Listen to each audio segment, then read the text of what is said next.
আসসালামু আলাইকুম। তোমরা সবাই কেমন আছো? আশা রাখি তোমরা ভালো আছো। আলহামদুলিল্লাহ, আমিও ভালো আছি। আজকের একটা উড়াধরা লেকচার নিয়ে তোমাদের সামনে উপস্থিত হয়েছি, যেটা খুবই গর্জিয়াস একটা লেকচার। এটা হলো উপবৃত্ত, একাদশ দ্বাদশ শ্রেণীর উচ্চতর গণিত উপবৃত্ত। আমরা পরাবৃত্ত লেকচার শেষ করেছি, ওই দুইটা লেকচারের ভিতরে সব কমন থাকবে ইনশাল্লাহ। ওর বাইরে কোনো অঙ্ক থাকবে না, আর যে পারবে সেই মোটামুটি ও প্রশ্ন কোনো অঙ্ক কমন মানে সংখ্যা শেষ, বাট সব কমন পাবা। আবার আজকে তারই পার্ট, ওই কণিকেরই একটা পার্ট উপবৃত্ত নিয়ে আজকে আমি আসছি, যেটা হলো আমার এই লেকচারগুলো সবচেয়ে বাছাই করা লেকচার। আমি বিশেষ করে অনেক প্রশ্ন ঘাটাঘাটি করে, বই পুস্তক ঘাটাঘাটি করে এই লেকচারগুলো তোমাদের জন্য নিয়ে আসছি, যে যাতে তোমরা কম পরিশ্রমে, অল্প পরিশ্রম করেই যেন গণিতের মহাবস বা প্রবস হয়ে যেতে পারো। ঠিক আছে? এবং উচ্চতর গণিতের মহাবস বা প্রবস এবং উচ্চতর গণিতে 100 পাবা, বেসিক কনসেপ্ট সহ। আশা করি আমার সাথে লেগেই থাকবা। আর এখনো যারা আমার চ্যানেলটি সাবস্ক্রাইব করোনি, যারা করেছো তাদেরকে অসংখ্য, আমার অন্তরের অন্তঃস্থল থেকে অসংখ্য ধন্যবাদ ও ভালোবাসা রইল। আর যারা করোনি তাদেরকেও অসংখ্য ধন্যবাদ এবং অগ্রিম অগ্রিম শুভেচ্ছা ও ভালোবাসা রইল। তারা সাবস্ক্রাইব করে নিবে, ইনশাল্লাহ আমার সাথে থাকবে। দেখো, আমরা কি লেকচার আজকে? উপবৃত্ত, পরাবৃত্তের একটা সেক্টর আমরা পরাবৃত্ত করে ফেললাম এই কণিকের। এবার উপবৃত্ত নিয়ে আলোচনা করবো। উপবৃত্তের মূল যে ফোকাসটা, এর মান 1 থেকে ছোট হলে সেটা উপবৃত্ত হয়, তোমরা জানো। তো উপবৃত্তটা দেখো, এই উপবৃত্তের আগে প্রথমে আমাদের কি করতে হবে? এই চিত্রটা আঁকতে হবে। এই দেখো উপবৃত্ত, আমরা কিন্তু উপবৃত্ত যখন আঁকাই তখন কিন্তু সেম এভাবে গোল করে, এই হলো বৃত্ত, আর উপবৃত্ত কিন্তু একটু ডিম্বাকার। ডিম্বাকার বোঝো তো? ডিম্বাকার। তো এইটা হলো উপবৃত্ত। আমরা এক্স অক্ষ, ওয়াই অক্ষ, এটা X, X dash, Y, Y dash. ঠিক আছে? একটু বেসিক আলোচনা করার পরে আমরা করব ওয়াই, ওয়াই ড্যাশ।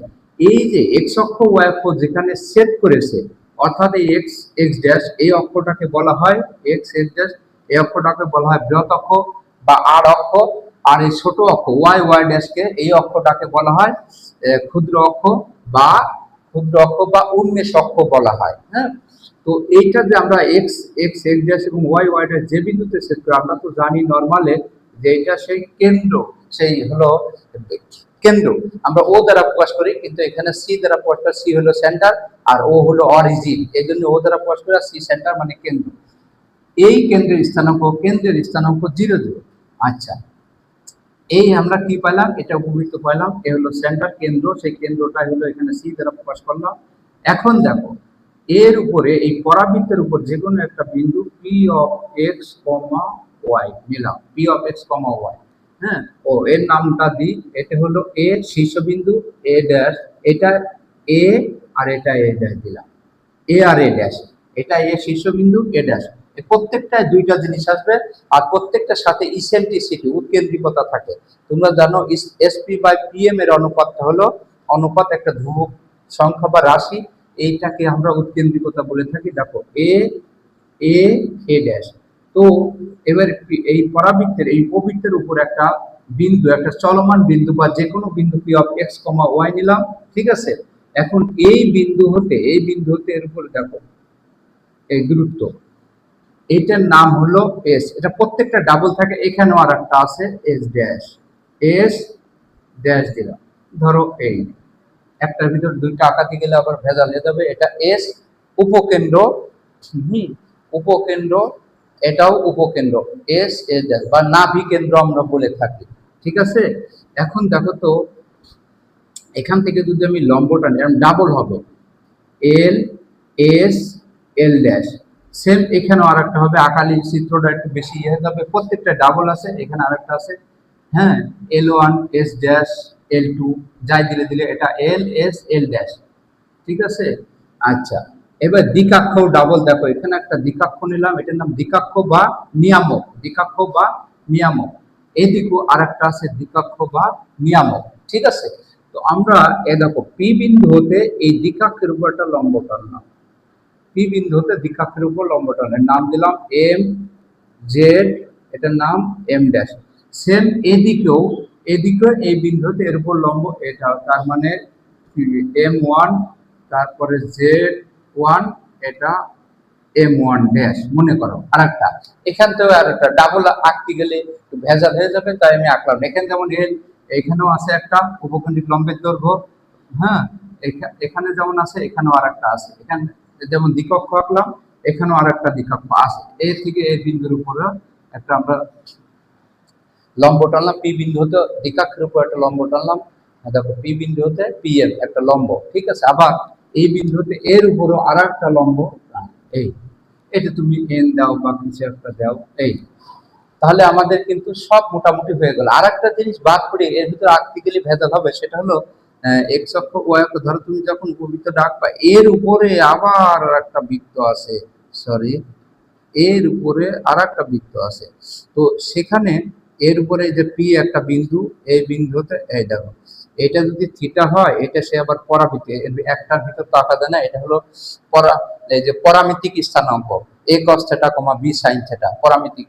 আর সমীকরণ এক্স সমান এ কস থিটা আর এ কস থিটা আর ওয়াই সমান বি সাইন থিটা, এই যে এই বিন্দুটা স্থানাঙ্ক, এটা যদি থিটা হয়, সেটা আমরা পরে আবারও যদি পরামিতিক স্থানাঙ্ক, তো এর ভিতরে আঁকতে গেলে ভেজাল হয়ে যাবে, এজন্য ওইটা রাখলাম। এই হলো পরামিতিক। এর ভিতরে যদি আরেকটা বৃত্ত আঁকে, এটা পরামিতিক স্থানাঙ্ক, হ্যাঁ, পরামিতিক পির স্থানাঙ্ক A cos theta comma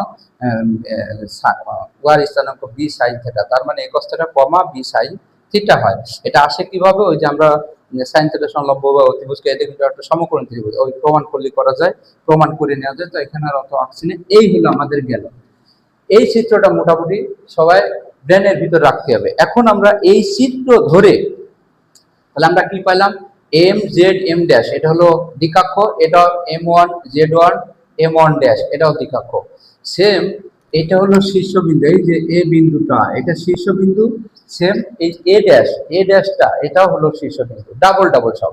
L S L dash, এটা হলো নাভিলম্ব বা নাভিলম্বের দৈর্ঘ্য, নাভিলম্বের দৈর্ঘ্য, ঠিক আছে, বা উপকেন্দ্রিক দৈর্ঘ্য। এটাও এখানেও আর একটা হয়, তো এখানে আমি আর আঁকছি না, ঠিক আছে।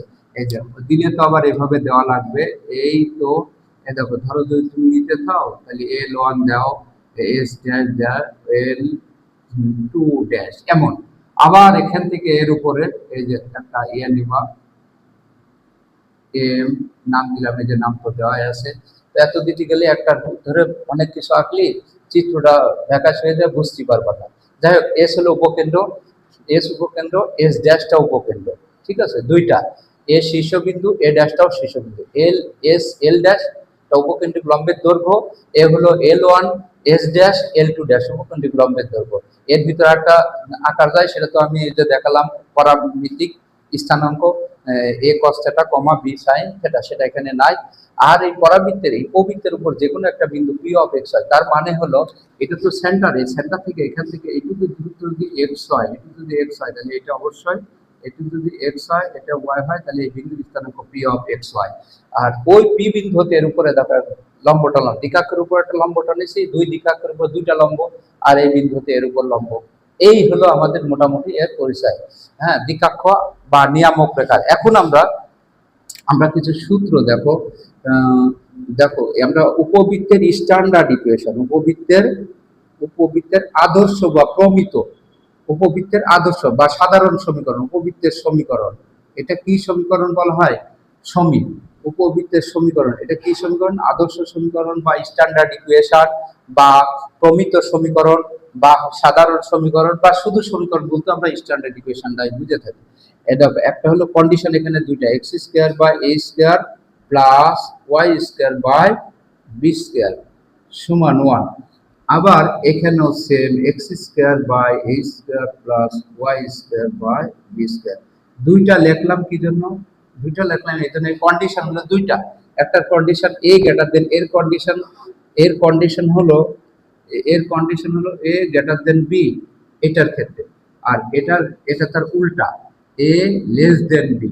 এখানে এটা বড় হবে, এখানে বিটা বড় হবে। আচ্ছা, যাই হোক, এই জন্য দুইটা কন্ডিশন, এ গ্রেটার দেন বি হলে তার কন্ডিশন এটা, দুইটা আমি এটা আলাদা করে দিলাম, তাহলে একটার সাথে একটা কানেক্ট হলো না। এ গ্রেটার দেন বি আর এ লেস দেন বি, এই তাহলে আমরা উপবৃত্তের সমীকরণ দুইটা পেলাম, এই একটা এই একটা, এই কন্ডিশন দুইটা বলে দুইটা লিখেছি, আসলে ইকুয়েশন একই কিন্তু কন্ডিশন দুইটা বলে আমি তাই লিখে দিলাম, ঠিক আছে। এরপরে উৎকেন্দ্রিকতা, এর ক্ষেত্রে উৎকেন্দ্রিকতা বলছিলাম যে দেখো এসপি বাই পিএম, এই যে উৎকেন্দ্রিকতা জিনিসটা কি, এসপি বাই পিএম এটা একটা অনুপাত না, এসপি বাই পিএম এর অনুপাত একটি ধ্রুবক রাশি বা ধ্রুবক সংখ্যা ই। আসলে ই তো বাস্তবে হলো কি অমূলক সংখ্যা, এর মান আমরা জানি যে ওয়ান থেকে বড় এর মানটা না, আমরা কত জানি 1 থেকে 2, 1 থেকে বড় আর 2 থেকে ছোট, এর মাঝামাঝি 1.70, মাঝামাঝি যে কোনো মান হতে পারে, সেটা আমরা এমনি গণিতে জানি এসপি বাই পিএম। এখানে জানবো কি এসপি বাই পিএম সমান একটা ধ্রুবক রাশি বা ধ্রুবক সংখ্যা, এই ধ্রুবক রাশিটা ই, হ্যাঁ, এই হলো ইসেন্ট্রিসিটি। এসপি বাই পিএম এর অনুপাতকে উৎকেন্দ্রিকতা বলে। আচ্ছা, এটা সব জায়গায় লাগে, উৎকেন্দ্রিকতা কি, ই সমান দেখো মূলত সূত্রটা হয় স্কয়ার সমান a square minus b square by a square. এখন a স্কয়ারকে a স্কয়ার দ্বারা ভাগ করলে 1 মাইনাস b স্কয়ার কে a স্কয়ার ভাগ, এই দেখো এই জিনিসটা আসে a square minus b square by a square, তাকে a স্কয়ারকে a স্কয়ার দ্বারা ভাগ করলে 1, এই মাইনাস b স্কয়ারকে a স্কয়ার দ্বারা ভাগ করলে b square by a square. এখন ই সমান আবার কি রুট ওভার না, এই জিনিসটা না, দেখো তো এই যদি আমরা ই স্কয়ার, এটা তো সূত্র, এখন ই সমান কি হবে, তাহলে রুট ওভার এটা না 1 মাইনাস ই সমান root over 1 minus B square by square. তাহলে এটা যদি আমি লিখে থাকি তো এইটাও এখানেও তাহলে ওই রুট হবে ই সমান A square minus B square by A square, অথবা এটা এইভাবে না লিখে সমান 1 minus B square by square. Same এখানে উল্টো হবে, এখানে ই সমান কি হবে, দেখো এখানে হবে এই যে B square minus A square by B square. তো তার মানে কি দাঁড়ালো, এটা রুট ওভার, তার মানে হলো বি স্কয়ারকে বি স্কয়ার দ্বারা ভাগ করলে 1 মাইনাস এ স্কয়ার বাই, আমরা তাহলে মুখস্থ করবো কোনটা, তুমি মনে রাখার জন্য আমি এই দুইটা দিলাম, 1 minus B square by square, 1 minus A square by square, বা এটাও কেউ মুখস্থ রাখতে হবে। এর হলো উৎকেন্দ্রিকতা, ঠিক আছে। এরপরে উপকেন্দ্র, 2 নম্বর এটা সূত্র, উপকেন্দ্রটা কি, দেখো এই হলো উপকেন্দ্র এস বা এস ড্যাশ। আমরা জানি মূল বিন্দু থেকে, যে মূল বিন্দুর কেন্দ্র থেকে এখান থেকে এটুকু দূরত্ব প্লাস এ, আর এদিকে আসলে আমরা স্থানাঙ্ক আকারে এখান থেকে একটু এ, এখান থেকে একটু এ, তাহলে এ হলি এ প্লাস, আমরা বলতে পারি প্লাস মাইনাস এ ই কমা 0। এই কমা 0 কিভাবে হলো, এই কমা 0 এখান থেকে এই যে কেন্দ্র সেন্টার থেকে উপকেন্দ্র দূরত্ব এইটুকু দূরত্ব এ ধরেছি আমরা, আবার এইটুকু দূরত্ব এ। এখন প্লাসের দিকে মূল বিন্দু ডানে হলে প্লাসে, বামে হলে মাইনাসে, তো প্লাস আর মাইনাস তাহলে কি হলো, প্লাস মাইনাস এ হলো। এই স্থানাঙ্ক আকারে যখন লাগবে তখন তো আমরা প্লাস মাইনাসটা কাউন্ট করবো, প্লাস মাইনাস, আর তার সাথে একটা এই উৎকেন্দ্রিকতাটা থাকবে এসপি বাই পিএম এর সাথে থাকবে, প্লাস মাইনাস এই কমা 0, আর এই এক্স অক্ষের উপর ওয়ার মান অবশ্যই শূন্য থাকে, তাহলে উপকেন্দ্র প্লাস মাইনাস এই 0। সেম এইটার ক্ষেত্রে উপকেন্দ্র এখানে উৎকেন্দ্রিকতা, আচ্ছা ওই পাশে লিখে দিয়েছি তো এই জন্য এখানে আর লেখার দরকার নেই। 2 নম্বর এখানে গেলি plus minus 0 plus minus B, এখানে আলাদা আর লিখলাম না, এটা 1 নম্বর, এটা 2 নম্বর, একই জিনিস, এই জন্য ডাবল আর লিখলাম না। এটা উৎকেন্দ্রিকতা, এখানে উৎকেন্দ্রিকতা, এখানে উৎকেন্দ্রিকতা প্লাস মাইনাস এই কমা 0, এখানে উৎকেন্দ্রিকতা 0 প্লাস মাইনাস বি, এই কন্ডিশনের জন্য, ঠিক আছে, এই কন্ডিশনের জন্য। আচ্ছা, উপকেন্দ্রিক লম্বের দৈর্ঘ্য 3 নম্বর হলো উপকেন্দ্রিক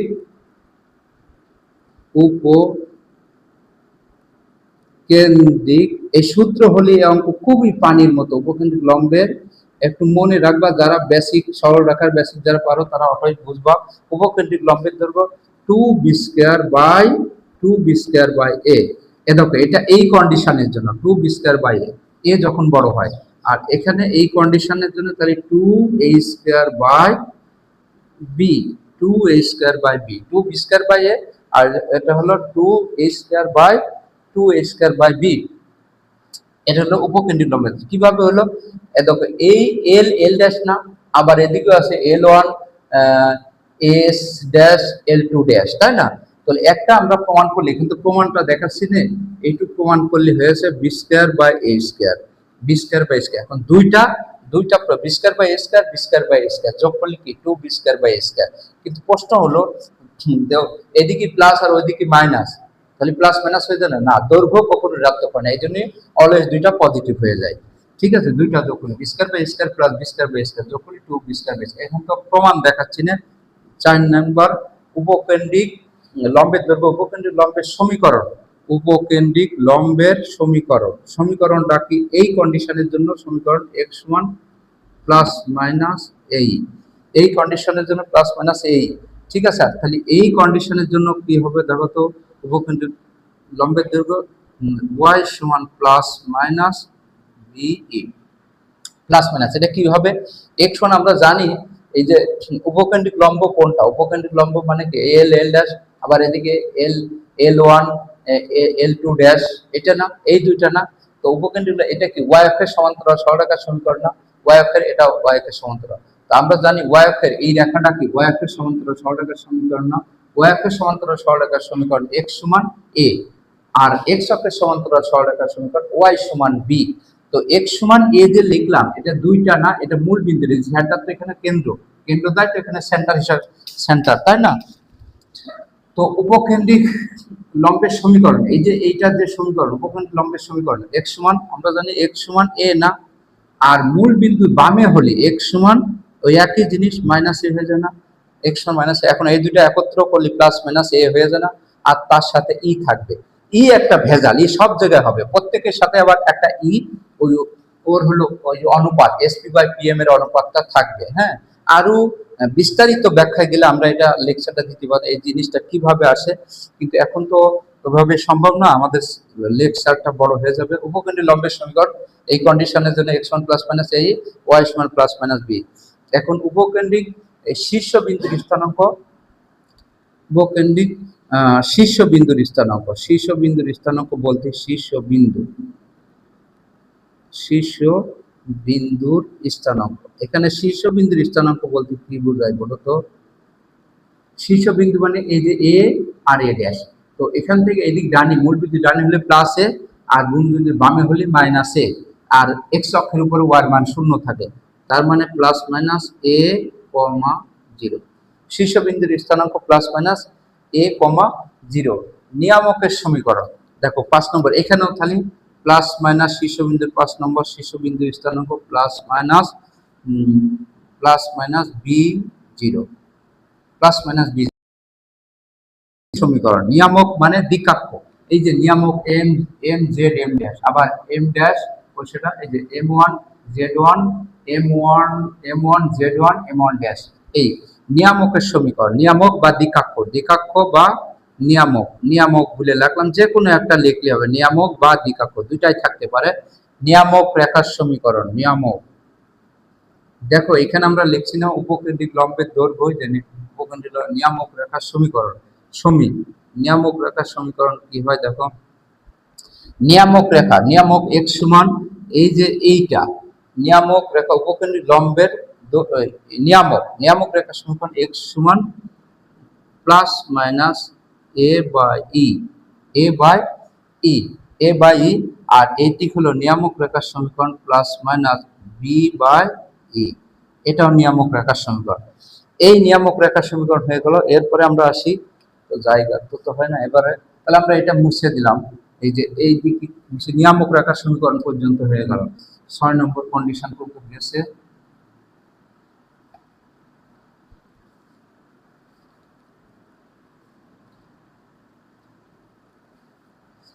নিয়ামক রেখার সমীকরণ। এরপরে আছে বৃহৎ অক্ষের দৈর্ঘ্য। আচ্ছা, বৃহৎ অক্ষ কোনটা বলতো? বৃহৎ অক্ষের দৈর্ঘ্য হলো 6, 7 নম্বর গেছে। বৃহৎ অক্ষের দৈর্ঘ্য, বৃহৎ অক্ষের দৈর্ঘ্য, তো বৃহৎ অক্ষের দৈর্ঘ্য, বৃহৎ অক্ষ কোনটা? এই যে এক্স এক্স এক্স ড্যাশ, এটা হলো বৃহৎ অক্ষ বা বড় অক্ষ বা আর অক্ষ, আর ওয়াই ওয়াই ড্যাশ এটা ক্ষুদ্র অক্ষ বা উন্মেষ অক্ষ বা ছোট অক্ষ। এই বৃহৎ অক্ষের দৈর্ঘ্য হলো 2a, 2 দৈর্ঘ্য কি 2a, আর দৈর্ঘ্য অলওয়েজ পজিটিভ হয়, আর বৃহৎ অক্ষের দৈর্ঘ্য এখানে হবে 2b। এরপরে আসে 8 নম্বর, বৃহৎ অক্ষের দৈর্ঘ্য। বৃহৎ অক্ষের দৈর্ঘ্য, ক্ষুদ্র অক্ষের দৈর্ঘ্য হয়ে গেল আমাদের। বৃহৎ অক্ষের দৈর্ঘ্য হয়েছে, এবার ক্ষুদ্র অক্ষের দৈর্ঘ্য। ক্ষুদ্র অক্ষের দৈর্ঘ্য, ক্ষুদ্র অক্ষের দৈর্ঘ্য 2b। 2b। আর এখানে ক্ষুদ্র অক্ষের দৈর্ঘ্যটা কত নম্বর ছিল? 7, 8, 2a। এটা উল্টা, দেখো উল্টা ভক্তি। 2a এখানে, এখানে 2b, 2b এখানে 2, এই ক্ষেত্রে এটা হবে, ওই ক্ষেত্রে। এবার 9 নম্বরে আমরা যাই। 9 নম্বরের সূত্র অনেক। বৃহৎ অক্ষের ক্ষুদ্র উপবৃত্তের, এখন উপবৃত্তের সংজ্ঞা অনুসারে আমরা একটা জানি, উপবৃত্তের এটা খুব লাগবে। উপবৃত্তের সংজ্ঞা অনুসারে, সংজ্ঞা অবশ্য এর সাথে না, সংজ্ঞা অনুসারে এসপি সমান ই ইন্টু পিএম, ই ইন্টু পিএম। এখানেও আইএক্স এর ক্ষেত্র ওই একই, এসপি সমান ই ইন্টু পিএম, এই একই সূত্র। এসপি সমান একটা হলেই হলো, এসপি সমান ই ইন্টু পিএম। নিয়ামক দ্বয়ের মধ্যবর্তী দূরত্ব, নিয়ামক দ্বয়ের মধ্যবর্তী, নিয়ামক বা দিকাক্ষ, নিয়ামক দ্বয়ের মধ্যবর্তী দূরত্ব, নিয়ামক দ্বয়ের মধ্যবর্তী 2ae। আর এখানে 10 নম্বরে, এখানে নিয়ামক দ্বয়ের মধ্যবর্তী 2ae, আর এটার ক্ষেত্রে 2be হবে, 2be। এরপরে নিয়ামক দ্বয়ের মধ্যবর্তী দূরত্ব 2ae, না এখানে নিয়ামক দ্বয়ের মধ্যে 2ae by e, 2a by e, 2a by e, 2a by e, আর এখানে 2b বাই e হবে। আর এটা হলো ফোকাস দ্বয়ের মধ্যবর্তী দূরত্ব, ফোকাস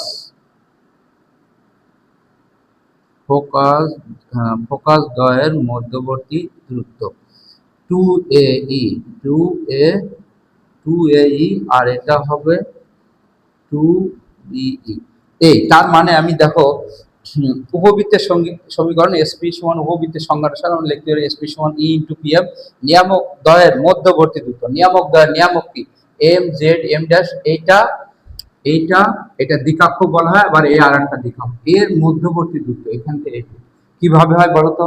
এখান থেকে এই পর্যন্ত, এইটা 2a, এই হলে এখান থেকে এই পর্যন্ত আমরা ধরা হয় এ, আর এখান থেকে এইদিকে ধরা হয় এ। তাহলে এ আর এ 2a, আর ওর সাথে ইটা গুণ আছে 2a। সেম ওইভাবে ওয়াই অক্ষ বরাবর আমরা যদি চিন্তা করি, তাহলে এখান থেকে এই পর্যন্ত ধরা হয় বি, এইদিকে আবার বি, তাহলে বি 2b, তার সাথে ইটা গুণ থাকে 2b বাই ই। আর একটা সূত্র আছে উপকেন্দ্র ও নিয়ামকদের মধ্যবর্তী এ বাই ই মাইনাস এ, এটা তেমন একটা লাগে না। এইগুলো মোটামুটি আমাদের বেসিক, ঠিক আছে। এরপরে আমরা অঙ্ক করবো ইনশাল্লাহ। তবে অঙ্ক এইটা নিয়ে একটু ঘাটাঘাটি করবা সবসময়, তোমরা সূত্রগুলো একটু ঘাটাঘাটি কিভাবে আসলো, ওই বেসিকটা একটু তোমরা নিজেরা পড়বা, ঠিক আছে। ইচ্ছা শক্তি, একটা স্টুডেন্ট কোথায় যাবে, তার গন্তব্যস্থল কোথায়, সেটা নিজেকেই করতে হবে, নিজেকেই সেটা গন্তব্যস্থলটা ঠিক করতে হবে, অর্থাৎ ডিসাইডেড করতে হবে। প্রত্যেকটা স্টুডেন্ট তার নিজের কর্মের দ্বারা, নিজের দ্বারাই সে তার পজিশনে পৌঁছায়। নিজের চেষ্টা, নিজের আগ্রহ, নিজের স্বপ্ন, এইগুলো যখন একত্র করে, সে অবশ্যই তার গন্তব্যস্থলে বা তার কাঙ্ক্ষিত স্থানে পৌঁছায়। এজন্য তোমাদের চেষ্টা বা ইয়েটা খুব বেশি।